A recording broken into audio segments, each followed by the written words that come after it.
Welcome to RC online class. तो बच्चों, आज हम डिस्कस करने वाले हैं दिल्ली पुलिस के पेपर को लेकर। ठीक है। सबसे पहले मैंने जो इससे पहले वीडियो बनाई थी उसमें मैंने बोला था जिस जिस बच्चे का एग्जाम होता है 27 में उसको क्या है उस पेपर के बारे में थोड़ा आप लोगों को कमेंट करके बताना है कि आपने कितने क्वेश्चन अटेम्प्ट किए और कौन सा सब्जेक्ट आपको ऐसा लग रहा था कि काफी टफ है। देखिए, हम बोल सकते हैं कि जो पेपर है टफ नहीं है, आप मॉडरेट बोल सकते हो। ठीक है। अब ऐसा तो है नहीं कि वो आप लोगों को बिल्कुल सिंपल पेपर दे देंगे। ठीक है।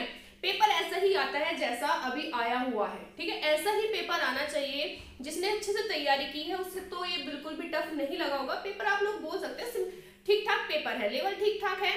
ठीक है। अब कुछ क्वेश्चन सिंपल होते हैं, कुछ क्वेश्चन आपके टफ होते हैं। सिंपल सी चीजें पूछी थी, जैसे जलियांवाला बाग हत्याकांड को लेकर आपसे पूछ ली थी, जो हमेशा आप लोगों की जबान पर भी रहता है, जलियांवाला बाग हत्याकांड को लेकर। तो इसमें मैंने आप लोगों को बताया था जिन जिन बच्चों का एग्जाम होता है वो पेपर के बारे में जरूर बताएं। जैसे कि मैं अभी कमेंट में बताया था, एक आकाश था, ठीक है, उसने भी बोला था कि 27 को उनका एग्जाम है। और गौतम, ठीक है, गौतम ने भी बोला हुआ था कि उनका भी 27 को एग्जाम है। सौरभ थे, उन्होंने भी बोला था कि 27 को उनका भी एग्जाम है। तो आप लोगों को एक बार थोड़ा सा अपना फीडबैक देना है, बच्चों को बताना है कि कहाँ से किस टाइप से कौन से क्वेश्चन आए हुए हैं। तो अभी जैसे कि आकाश ने भी पर्सनली बताया था कि जीएस उनको काफी टफ लगी है और जीएस के क्वेश्चन उनसे नहीं हुए हैं। वे बोले थे कि उनको जीएस काफी टफ है। देखिएगा, जीएस में क्या है आप लोगों को पता है 5 से 6 क्वेश्चन जो है करंट अफेयर के हैं। अब ऐसा नहीं है कि हर एग्जाम आपकी हर शिफ्ट में 5 से 6 क्वेश्चन ही करंट अफेयर के। एग्जामिनर का मन करेगा तो शायद आपको नेक्स्ट शिफ्ट में एक भी करंट अफेयर का क्वेश्चन ना मिले। ठीक है।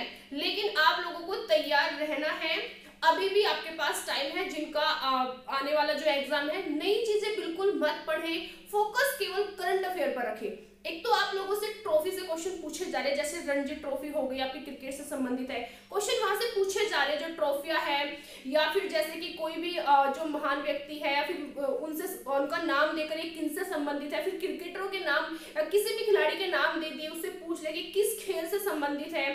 ठीक है। आप लोगों से फुल फॉर्म पूछी जा रही है। ठीक है। एक दो आपके जो आपको है फुल फॉर्म का आपको पता होना चाहिए।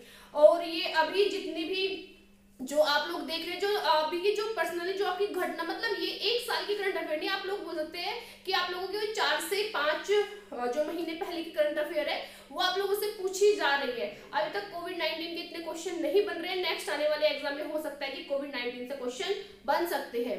तो आप लोगों को तैयार रहना है, करंट अफेयर को अच्छे से पढ़िएगा। बात करते हैं हम मैथ की। देखिएगा, मैथ में आप लोगों को ये अच्छे से सभी को पता है। अब प्रॉफिट एंड लॉस ले लीजिएगा।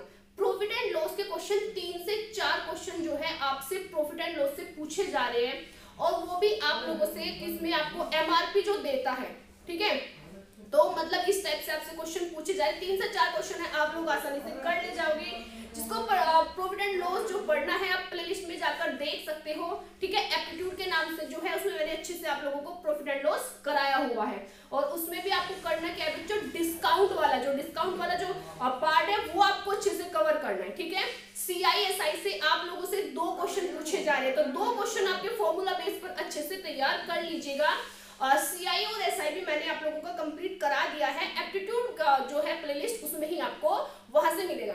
तो देखिएगा, कम से कम आपके यहीं से जो क्वेश्चन आपके तैयार होते हैं, यहाँ से 7 क्वेश्चन आपके यहाँ से तैयार हो जाते हैं। ठीक है। तो आप समझ लीजिएगा 50% तो आपके 2 इन्हीं चैप्टर से हो गए हैं। बाकी आपके परसेंटेज से क्वेश्चन बन रही है, मेंसुरेशन से आपका एक क्वेश्चन बन रहा है जो सीधा फॉर्मूला बेस पर है। मैथ्स और रीजनिंग से तो आप देखो, रीजनिंग तो आप लोग कर ले जाओगे। अगर किस्मत ही खराब है तो हम कुछ नहीं कह सकते। कभी कभी ऐसा हो जाता है कि मतलब पेपर ज्यादा टफ भी हो सकता है कि उसमें वो क्या कर देता है कि मल्टीप्लाई इतनी बड़ी दे देता है। सिंप्लीफिकेशन जो आपका सरलीकरण है बच्चों, सरलीकरण से 2 से 3 क्वेश्चन बन रहे हैं। ठीक है।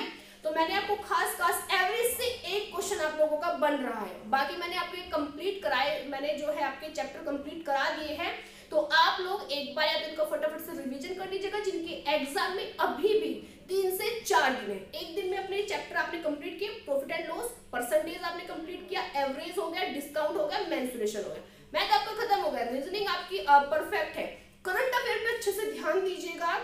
और जो आप लोगों की जैसे कि जीएस से हम संबंधित जो कुछ चीजें देखते हैं, जैसे हिस्ट्री हो गई आप लोगों की, तो डेट से संबंधित, जैसे जलियांवाला बाग हत्याकांड कब हुआ था, उपाधियों से संबंधित क्वेश्चन जो है आप लोगों से ज्यादा पूछे जा रहे हैं। तो इन क्वेश्चनों को आप अच्छे से तैयार कर लीजिएगा, और जिनका एग्जाम है, ठीक है, उनको ऑल द बेस्ट, अच्छे से अपना पेपर करके आए, और पेपर का जब आप करके आते हैं उसका एक बार फीडबैक जरूर दीजिएगा कि आप लोगों का एग्जाम कैसे जाता है, और जब आपका रिजल्ट आए उसके बारे में बताइए। जिसका भी बच्चों का नंबर आता है तो वो भी अपने बारे में बताए जो एग्जाम को अच्छे से क्लियर करता है। बच्चे आसानी से 72 के आसपास क्वेश्चन आसानी से कर रहे हैं, ठीक है। उम्मीद है ऐसे ही आप लोग अच्छे से करते रहेगा और तैयारी पर जुटे रहिएगा। लास्ट में आकर ऐसा नहीं है कि आप पेपर को देखकर, एक होता है कि जब आप पेपर देखते हो तब आपको थोड़ा टफ लगता है, और जब आप एग्जाम हॉल में जाओगे तब सामने देखोगे तब आपको पेपर इतना टफ नहीं लगेगा।